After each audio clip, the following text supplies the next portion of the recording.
Why I think you should fight more. Well, when I was a little kid, I used to cry about everything. I used to cry if the milk spilled. I used to cry if I forgot my pants for martial arts class. I used to cry about almost anything. And my dad started having me spar, which added a lot more stress, which meant a lot more crying. And what I was most thankful for was that my dad didn't let me quit. Even though I would cry on the way to training, I would cry while I was at training, I would cry while I got beat up. I cried on the way home for who knows how long. I was like 4 or 5, maybe 6. And every time my dad would say, like, what are you afraid of? And because I'm scared, it's scary to do, blah, blah, blah. And the nice thing about my dad, though, was he was also learning how to spar at the same time. So he was easily able to relate to me. So when he'd say, Chris, I'm scared to go on the ring, also, I just fight through it. That's how you build courage. Everyone gets nervous before you do it. All that stuff is expected, but then you get to build all these good character traits from that. So I stuck with it, I stuck with it, I stuck with it. Eventually, I developed some competence, started getting better, and then the rest is history. So the important thing, though, and what that did for me after being on national team for 7, 8 years, was it increased my stress threshold. And as you guys have probably seen on a lot of different podcasts, the amount of stress you can handle is correlated to the amount of success you can have. So many of you can handle a lot of stress, but if you don't fight, there's a whole nother level of stress that you can actually activate, which will allow you to gain more success. And the reason I say that is because I don't really know of too many other things that you can do voluntarily to increase your stress level. Because even though there are things to do at work, even though there's certain responsibilities you may have, there's nothing quite as stressful as someone trying to punch you in the face. There's nothing quite as stressful as someone trying to break your arm in jiu-jitsu.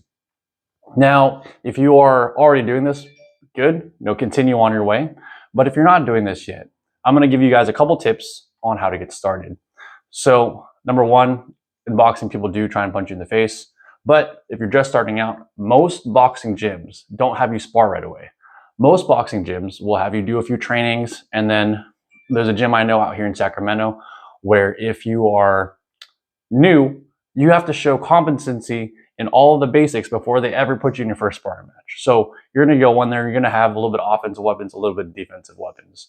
That's what a good gym will do. So I suggest asking, oh, when does a sparring start, or how would I get started in that? Just to, not so you're thrown in right away, but so that way you can get a gauge for how the gym is. If they have you spar right away and you don't know anything, I might pass on the gym, because to be honest, for boxing or for combat sport, you need to have some fundamentals for how to defend yourself.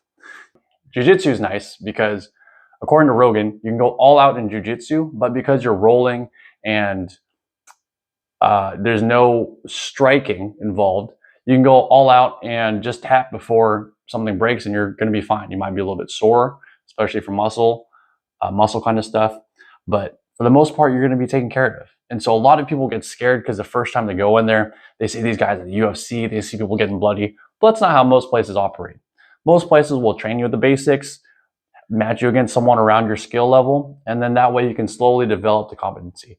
But even just going to those and then getting to your first couple sparring matches in training, that's going to already boost that stress threshold that you're trying to increase, so you can correlate that to your success in finances. What this also helps with is, because you're able to increase the amount of stress you have, and you do that willingly, the amount of stuff that goes on at home. So for example, kids are crying, car breaks down, all this stuff happens, all this stress is happening around you. You're better equipped to handle it because you're used to higher levels of stress. So a lot of this stuff is stressful, but it's not, this is the end of the world. This is oh, okay, this is how we solve that. So my bid to you guys, my ask to you guys is, if you haven't started fighting, you haven't found a combat sport, whether it's jiu-jitsu, boxing, taekwondo, Muay Thai, whatever it is, something where you guys actually have to spar, I would suggest going to go find one of those places, because I think that the benefits, number one, you're going to get physically more fit, but number two, the increased amount of stress that you guys have is definitely going to pay off in other areas of your life, and I wish that for you. So that's today's video. I'll see you guys tomorrow.